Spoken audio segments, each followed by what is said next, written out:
Did you know that a 3D printed part used in a commercial aircraft can go through more than 400 individual checks before it ever gets approved for flight? That is not a typo, 400 checks, and if even one fails, the entire part goes back to square one. Welcome back to the channel. Today we are diving into one of the most important, and honestly, most underappreciated topics in additive manufacturing: certification. By the end of this video, you will understand what certification actually means in the world of 3D printing, why it is so much harder than traditional manufacturing certification, what the major standards and bodies are that govern this process, how process qualification and part qualification work together, and what the future of certification looks like as this technology keeps evolving. Whether you are an engineer, a student, or just someone fascinated by how cutting-edge technology gets approved for real-world use, this one is for you. Let's get into it. Section 1. What is certification and why does it matter in additive manufacturing? At its core, certification is a formal process of proving that something, a part, a process, a machine, or a material, meets a defined set of requirements. In traditional manufacturing, this is already complex. But in additive manufacturing, it becomes a whole different challenge. Here is why. When you machine a metal part from a solid block, the starting material is well understood. The process is predictable.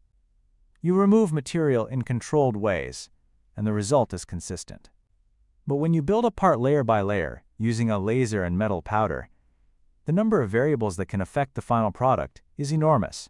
Temperature gradients, powder particle size, laser power, scan speed, layer thickness, humidity in the build chamber, all of these can change how the part turns out. Certification in additive manufacturing is essentially the industry's way of saying, we have proven, with documented evidence, that this part will perform safely and reliably in its intended application. In high-stakes industries like aerospace, medical devices, and defense, the cost of getting this wrong is not just financial, it is lives. So the bar is set extremely high. And that brings up a fascinating question. Who actually sets that bar, and how? Section 2. The major standards, bodies, and frameworks you need to know. Several organizations around the world develop and maintain the standards that additive manufacturing certification is built on. The big names you will encounter include ASTM International, ISO, SAE International, and for aerospace specifically, organizations like the FAA in the United States and EASA in Europe. ASTM Committee F42 is probably the most widely referenced body specifically dedicated to additive manufacturing standards. They have developed a whole family of standards, covering everything from terminology to test methods to specific process requirements for technologies like powder bed fusion and directed energy deposition. ISO and ASTM actually collaborated to create a joint series of standards, known as ISO ASTM 52900 and related documents. This was a big deal because it helped align terminology and approaches globally, which matters a lot when parts are designed in one country, printed in another, and used in a third. For aerospace, the standards get even more specific. The FAA has published guidance on additive manufacturing for aircraft parts, and organizations like NASA have their own internal requirements for space applications. The key point is that these standards do not exist in isolation. They stack on top of each other, and navigating them requires real expertise. Now, here is the thing that surprises most people when they first learn about this. Having a standard does not automatically mean you know how to certify your specific part. So how does that actually work in practice? Section 3. Process qualification versus part qualification. This is where things get really interesting, because certification in additive manufacturing actually has two major components that have to work together: process qualification and part qualification. Process qualification is about proving that your manufacturing process itself is under control and repeatable. This means locking down every parameter: the specific machine, the specific material from a specific supplier, the exact settings, the build environment, even the post-processing steps like heat treatment or machining. You run test builds, measure the results, and demonstrate statistically that the process produces consistent outputs. Part qualification then takes that proven process and applies it to a specific design. You need to demonstrate that this particular geometry, built using this qualified process, meets all the mechanical and functional requirements. This often involves building and testing dozens of sample parts, performing destructive testing, non-destructive testing, fatigue analysis, and more. The reason both are needed is that even a perfectly qualified process can produce different results depending on the geometry of the part. A thin wall behaves differently than a thick wall. An overhang builds differently than a flat surface. So you cannot just qualify the process and assume all parts are fine. You have to connect the dots between the process and the specific part. And that leads us naturally into the tools that make this possible, the inspection and testing methods that are transforming how we verify additive parts. Section 4. Inspection, Testing, and Traceability. One of the biggest challenges in certifying additive manufacturing parts is seeing inside them. Traditional machine parts are dense and uniform. Additive parts can have internal channels, lattice structures, and complex geometries that simply cannot be inspected with conventional surface measurements.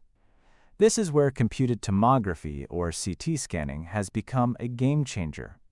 Industrial CT scanning allows engineers to create a full three-dimensional map of the internal structure of a printed part, identifying any voids, cracks, or inconsistencies that could cause failure. Beyond CT scanning, other non-destructive testing methods like ultrasonic testing and X-ray inspection are also used, depending on the material and application. Destructive testing, actually breaking parts apart to measure their true strength, is still a critical part of qualification as well. Traceability is another huge piece of this puzzle. For a certified part, you need to be able to trace every aspect of its production: which batch of powder was used, which machine built it, who operated it, what the environmental conditions were, and what inspection results came out. This documentation chain is what gives regulators and end users confidence that what they approved is what they actually received. Here is the critical insight, though. Building all of this traceability infrastructure is expensive and time-consuming. And that raises the biggest question in the field right now. How do we make certification faster without making it less rigorous? Section 5. The future of additive manufacturing certification. The industry is actively working on several approaches to speed up and streamline certification without cutting corners on safety. One of the most promising is the concept of model-based qualification, sometimes called qualification by simulation. Instead of building and destroying hundreds of physical test parts, engineers use validated computer models to predict part performance, dramatically reducing the time and cost of the qualification process. In-process monitoring is another frontier. Advanced sensors inside additive manufacturing machines can now track the build in real time, detecting anomalies as they happen rather than waiting for post-build inspection. If the data shows the part built correctly, the amount of downstream testing needed could be significantly reduced. There is also a push toward developing more general material allowables, essentially pre-approved property databases for common materials and processes that manufacturers can reference instead of generating all the data themselves from scratch. The certification landscape in additive manufacturing is still maturing, but it is moving fast.